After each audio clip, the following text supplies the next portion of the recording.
এরকম ভাবে দিচ্ছ কেন? আস্তে আস্তে দাও সবাই। আই, তুমি এখনো বলদের মতো স্টেজে কি করতেছো? না, ওই যে মাত্র হলুদ দিচ্ছি তো, হলুদ দেওয়ার শেষে তারপর গোসল করবো। তোমার সাথে আমার কি কথা ছিল? হ্যাঁ, তোমার কথা ছিল না তুমি আমার আগে হলুদ শেষ করবা? তাড়াতাড়ি প্রোগ্রাম শেষ করে গোসল দিয়ে নাও, আমি একটু পর কল দিব। আচ্ছা ঠিক আছে। আই, আর কে কে আছেন আমাকে হলুদ লাগাবেন? তাড়াতাড়ি শেষ করে দেন।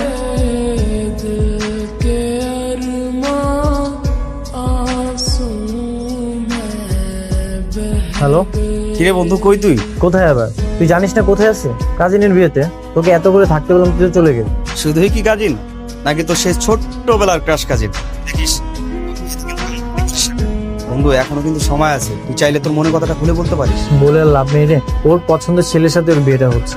আমার প্রতি ওর কোনো ইন্টারেস্টই নেই। তাইলে আর কি করা, বাপ্পারাজের মতো দাওয়াত খা।